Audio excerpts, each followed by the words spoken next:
Imagine the peak of the spring season in your apiary. You open a hive that we classify as System A.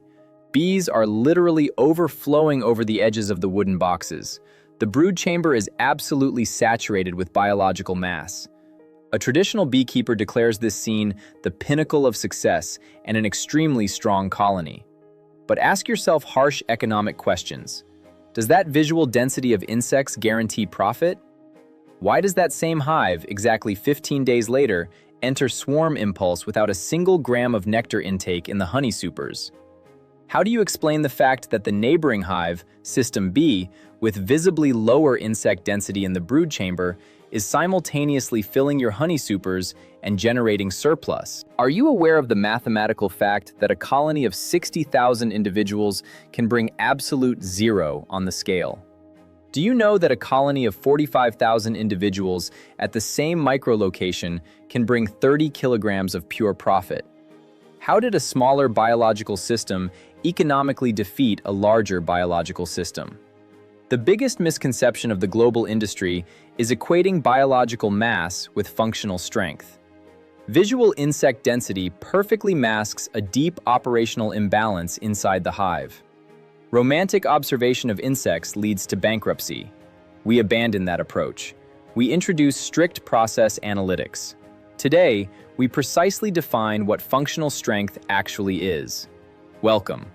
We move to internal biological dynamics. During previous reports, we analyzed how external thermodynamics and logistics dictate conditions before the season begins. However, even the most optimized external infrastructure requires an efficient internal biological engine. The internal dynamics of the hive are never chaotic. They represent a strictly defined physiological algorithm. To manage this ecosystem in a profitable way, you must distinguish two completely opposing states. You must separate biological maximum from production maximum. The primary goal of a honeybee colony in nature is not to collect 50 kilograms of surplus for your business. Its only evolutionary goal is its own reproduction. Biological maximum represents the exact moment when the colony reaches critical demographic mass. That mass allows it to physically divide and multiply genetic material through swarming. When you see a hive full of bees, you conclude that you are looking at a strong colony. Biology, in contrast, sees in that same hive only reproductive maturity. Production maximum is an economic ideal. It is a specific, narrow demographic window in which the colony possesses the maximum number of foragers. At that same moment, it possesses the minimum number of individuals that generate operational cost, OPEX. Those cost-generating individuals are larvae, or open brood. This is a state of extreme economic efficiency. The entire energy input that enters the system becomes system surplus. The problem arises when operators maximize biological development at the wrong time. They do this when they should be maximizing only production capacity.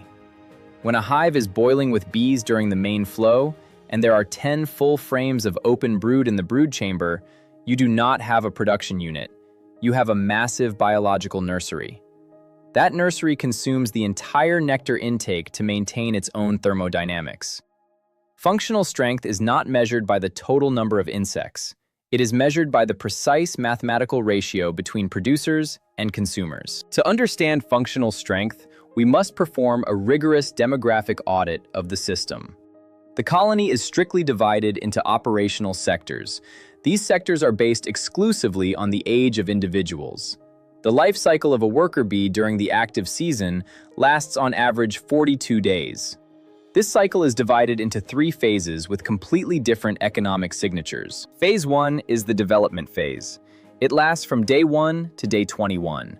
This is a phase of pure operational cost, OPEX. Open brood represents the largest metabolic sink in the entire hive.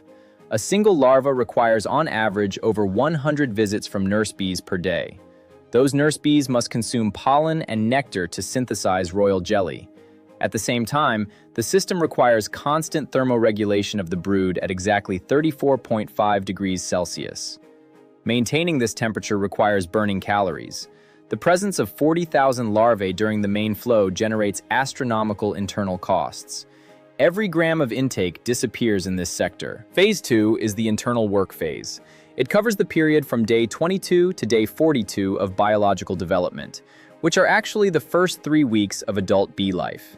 The house bee provides logistical support to the system. It performs cell cleaning and physical processing of nectar. However, it does not bring new value from outside. These individuals are secondary energy consumers. Phase 3 is the foraging phase. These are the last 2 to 3 weeks of a worker's life. At that point, the bee leaves the hive and becomes a forager. It becomes the only active producer in the system. The work of this specific demographic group economically finances the entire system. Here is the key mathematics that destroys the illusion of a full hive. Functional efficiency is precisely measured by the operational coefficient. It is the mathematical ratio of the number of foragers divided by the amount of open brood. Let's analyze the data. Hive A had a total of 60,000 bees. Within that system, 45,000 individuals were house bees. They had to service 10 frames of open brood. The system had only 15,000 foragers.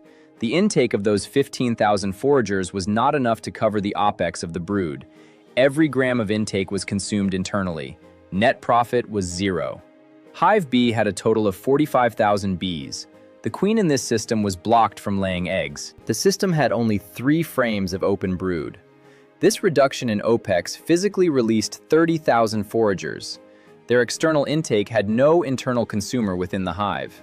The result was a system surplus of 30 kilograms of honey. This is proof that the opportunity cost of excessive brood destroys yield. If a colony reaches its biological maximum too early, swarm impulse occurs. This state represents an acute physiological limit of the system. Swarming is never random. It is a rigid physiological and thermodynamic response to overpopulation. When you force a colony to visually boil beyond resource capacity, you trigger a chain reaction of operational failures. The first mechanism that collapses in the system is pheromone distribution. The cohesion of the entire hive is maintained exclusively through a chemical signal, the queen's pheromone. In a colony of optimal demographic density, this signal reaches all individuals evenly. When the population exceeds a critical mass of 60,000 to 80,000 bees in a strictly limited space, contact distribution of pheromones completely stalls. Peripheral bees lose chemical contact with the queen. This signal interruption directly triggers the physiological stimulus for queen cell construction. The second failing mechanism is thermal stress control. Tens of thousands of unemployed house bees constantly generate metabolic heat. This amount of thermal energy cannot be neutralized by simple ventilation at the entrance. Internal temperature exceeds biological tolerance limits. The colony continuously loses its own energy trying to cool itself and bring water instead of collecting nectar. The third collapse mechanism is spatial blockage. The comb becomes completely saturated. The queen loses empty cells for oviposition. At the same time, foragers lose space for nectar deposition and dehydration. When pheromone decline, thermal stress, and spatial blockage mathematically align, the colony automatically initiates a reproductive protocol. The economic result of this process is completely destructive. At the moment of physical division of the system, over 50% of your best workforce leaves the location. Those individuals leave together with kilograms of consumed honey stored in their honey stomachs. The loss of CAPEX, capital, is immeasurable. Forcing a colony to biological maximum without strategic brood management leads to a complete loss of control over the production unit. How do commercial systems project profit and turn biological minimum consumption into production maximum revenue? The answer lies in precise demographic synchronization. Colony control requires aligning the peak of age demographics with the peak of resource availability. You must have the maximum number of foragers exactly at the moment of peak flow. A time calculation of exactly 42 days represents the key operational point of every profitable beekeeping system. The time from egg laying to worker emergence is 21 days. Its maturation into an active forager takes an additional 21 days. If your main flow starts on May 15th, your production calculation does not begin on that date. It begins on April 1st. You must have the absolute maximum of open brood exactly 42 days before the main intake. During the flow itself, strict and ruthless reduction of open brood is necessary. This is achieved by using queen excluders, physically limiting brood chamber space, or using specific selected genetics. That genetics instinctively blocks oviposition as soon as it detects massive nectar intake. By reducing brood at the moment of intake, you physiologically release thousands of house bees. Their role in the system changes radically. They no longer need to produce royal jelly. Their lifespan is physiologically extended. Your operational cost, OPEX, immediately drops to a minimum. This is the exact definition of functional efficiency. The goal is to time biological development so that during the 2 critical weeks of flow, you have the maximum army of foragers and the minimum nursery of consumers. A beekeeper who maintains 12 frames of brood during the main flow is not producing honey. He is producing bees that will consume that honey. It is time to redefine the metric of production success in your apiary. Visual insect mass is an indicator of system survival. Only precise demographic structure represents an indicator of economic yield. A functional colony is an operational mechanism that strategically channels energy towards surplus accumulation. It does not channel energy toward its own reproduction. Your primary task is to design the workforce exactly within the time window when your micro-location offers resources. This biological balance between brood, foragers, and swarming is strictly regulated through the central reproductive organ of the colony. Measure your operational coefficients. Optimize demographics before the flow begins. If this surgical data-driven approach brought you new value, subscribe to the channel. Apply these calculations and protect your capital. Prepare for the next level of analytics.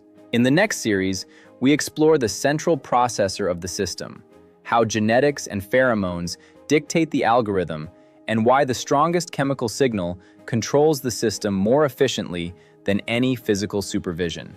Watch episode 21, The Queen as a Biological Processor, how genetics dictates the tempo of the hive. Operate on data, not assumptions. See you in the next episode.